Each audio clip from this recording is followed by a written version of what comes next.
Welcome to the third class of chemistry. Today we will talk about vapor pressure. But before taking up this topic, last time I gave you one numerical. I hope you must have done that numerical.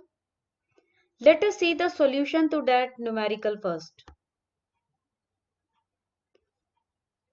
In that numerical, you were to calculate the number of moles of carbon dioxide. So the procedure is, we will use Henry's law equation, and from that equation first of all we will calculate mole fraction of a gas.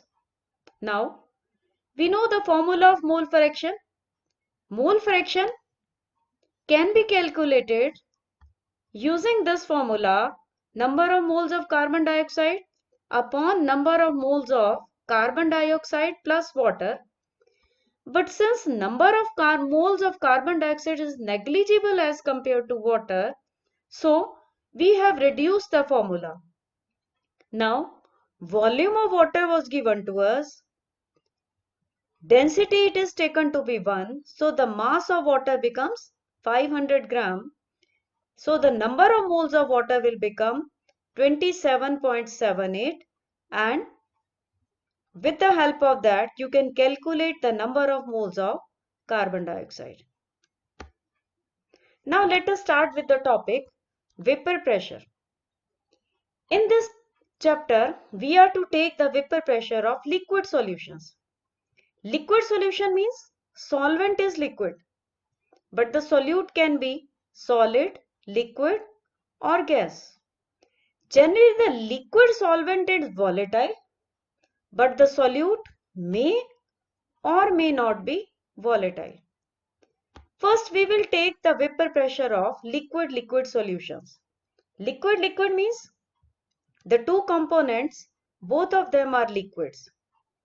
Let us consider two volatile liquids 1 and 2, and their vapor pressures be represented as P1 and P2. The total vapor pressure be represented by P total. Now, their partial pressures are related to their mole fractions x1 and x2. This relation was given to us by Rotz, which states that for a solution of volatile liquids, the partial vapor pressure of each component in the solution is directly proportional to its mole fraction. Like in this case for component 1, we can write P1 directly proportional to x1.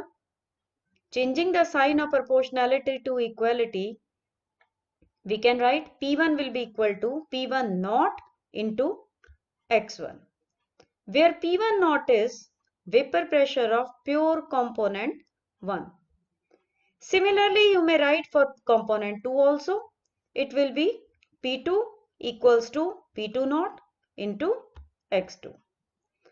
Now we have studied Dalton's law of partial pressure. According to that, total vapor pressure will be P1 plus P2. Putting the values of P1 and P2, the relation becomes P1 naught into x1 plus P2 naught into x2. Further, mole fraction of all the components in a solution is equal to 1. So we may write the expression like this, means we have replaced x1 by 1 minus x2.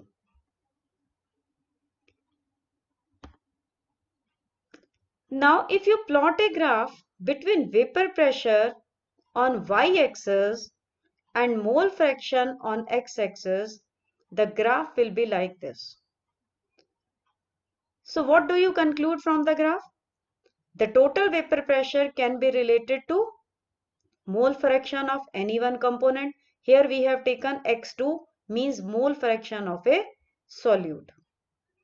Then total vapor pressure, you can see the curve of total vapor pressure, P total, it is written in the, that varies linearly with the mole fraction of component 2.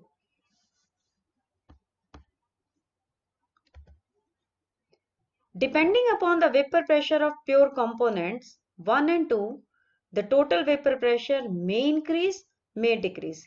Here in the diagram you can see P1 naught is taken at the lower side and P2 naught is at the upper side. It depends upon whether the vapor pressure of one component is higher or the second is higher. It is a hypothetical graph, so it is made like this.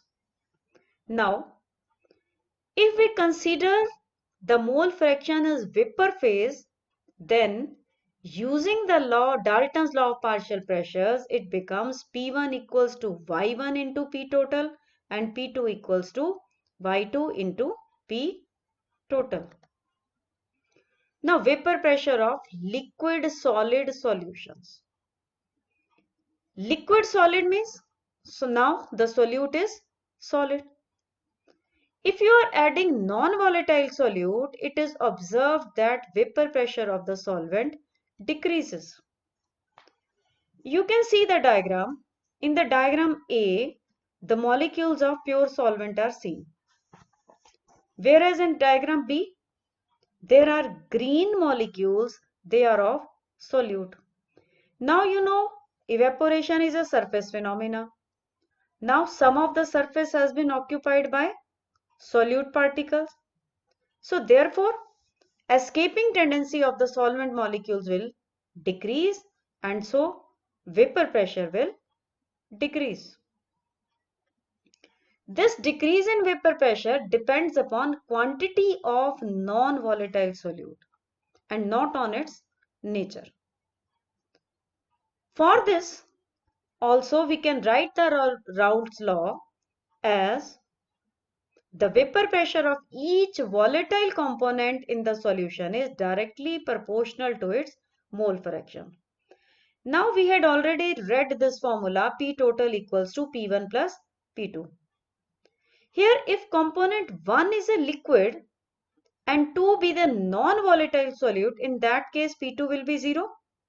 So what will be P total equals to? It will be equal to only P1 or P1 naught into X1. Now this is the Raoult's law equation. P1 is equal to P1 naught into X1. This resembles the straight line equation, means if you plot a graph between vapor pressure and mole fraction, you will get a straight line passing through the origin where slope of the line represents the vapor pressure of that component in pure state. Now this is very important observation, very interesting observation. Let us compare the two laws, Henry's law and Raoult's law. Henry's law we had studied in the second lecture, that is P is equal to KH into X. Now we have studied Raoult's law, which says P1 is equal to P1 naught into X1. Just compare the two equations. Only difference is KH and P1 naught. So if KH becomes equal to P1 naught, we can say Raoult's law becomes a special case of Henry's law. Now again there is a numerical for you.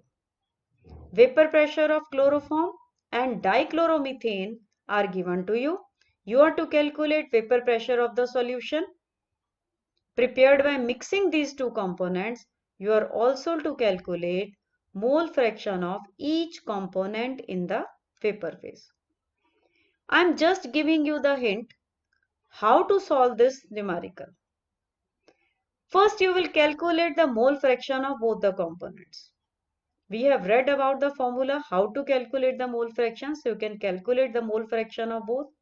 Then you will calculate total pressure using this formula. Thank you.